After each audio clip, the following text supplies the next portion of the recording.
So, I know I've been talking about this a lot lately, but it's something that I'm going through.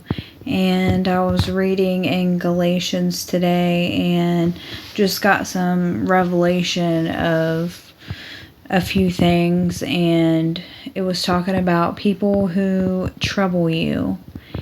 And I have been troubled so much by different people. I've talked about the people who were troubling me, just with the things that they were saying and that they were doing to me in an evil manner. And here recently, I have been being troubled by someone in the church who had promised me things, and I really thought it was an answer from God, a miracle from God, something that I had been praying and just crying out to God for years now. And they didn't keep their word. And I've had to walk through a lot of forgiveness this week towards that person and release them and say they owe me nothing, because my hope is not in a person. My hope is in the Lord and the Lord alone. And I think somewhere along the line my hope was in that person.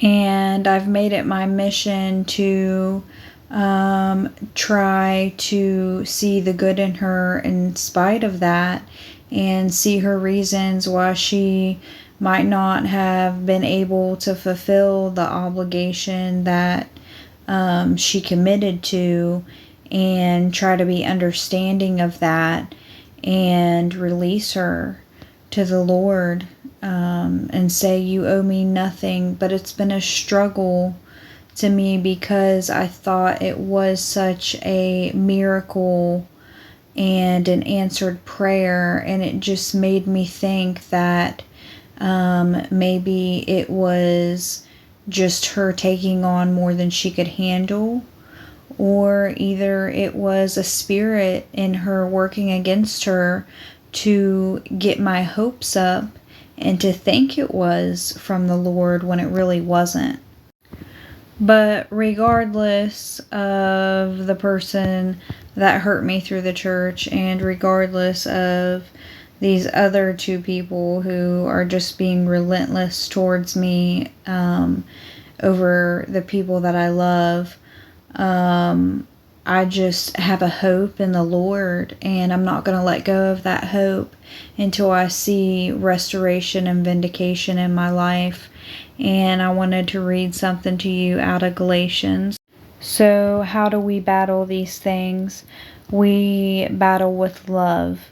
And so Galatians 5:10 states, I have confidence in you, in the Lord, that you will have no other mind, but he who troubles you shall bear his judgment, whoever he is. Those broken promises that came from a Christian caused me trouble, and she will bear her judgment for that, since I am releasing her to the Lord and choosing not to hold offense to that. And those who are troubling me with the evil things that they are saying and doing to me, I choose to forgive them, and I choose to release them to the Lord. And that man and that woman that are not a part of the church that are doing that to me, they will bear that judgment too. So today I'm going to choose love, and tomorrow I'm going to choose love, and I'm going to keep choosing love, and I'm going to keep choosing forgiveness, and I'm going to keep letting go of that offense, no matter how many feelings I have of the opposite. I'm going to combat it with love, and that's how I'm going to war that. Skip down to Galatians 5:13, and it says, "For you, brethren, have been called to liberty. Only do not use liberty as an opportunity for the flesh, but through love serve one another." So I'm going to choose love to serve these people. No matter how much it hurts my flesh, I will love them, love them, love them until it hurts. And until I am set free. Skip down to verse 15, and it says, "But if you bite and devour one another, beware lest you be consumed by one another." I'm not going to say that I'm not hurt, because I am hurt.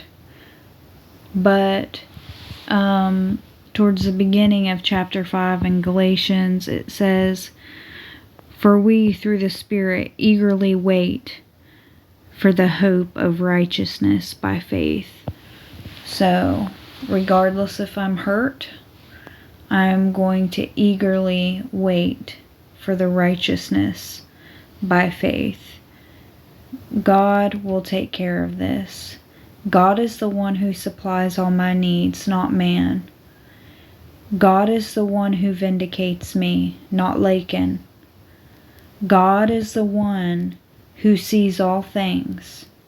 And sometimes what we think is a blessing can also be something that is sent by the devil to try to discourage us once we find out it's not a blessing. So, nice try, devil. But these people are not going to get to me. I'm going to choose love over and over again. I'm going to choose forgiveness over and over again. I'm going to choose to let go of offense over and over again, no matter how many times it takes, because I know that I will see the promises of the Lord fulfilled in my life, regardless of how any person acts or what any person does. My feelings do not hang on other people and what they choose to do and what they choose to say and the promises they make and the promises that they break, because that's just not a good mental state for me to be in. I have to constantly choose to believe that the Lord will fulfill His promises to me in His timing. And I'm going to end on this, and this is Galatians chapter 6, verse 7. "Do not be deceived, God is not mocked, for whatever a man sows, that he also reaps." If you tried to hurt me, you're going to reap what you sow. Just as I have reaped what I have sown by the people that I have hurt. God is no respecter of persons. You will reap what you sow. Verse 8, "For he who sows to his flesh will of the flesh reap corruption, but he who sows to the Spirit will of the Spirit reap everlasting life. And let us not grow weary while doing good, for in due season we shall reap if we do not lose heart." Don't give up. Don't give up, no matter what Satan throws at you, no matter what people throw at you, because it's the spirits operating in them. We're not warring against flesh and blood. So choose forgiveness over and over again. Choose hope over and over again. And choose to believe what the Word of God says, and choose to believe what He has promised to you. In whatever manner that came, through a dream, through His Word, through whatever. God can use people to bless, and God can use people of the church to hurt you. But offense is the bait of Satan, and I refuse to take that bait.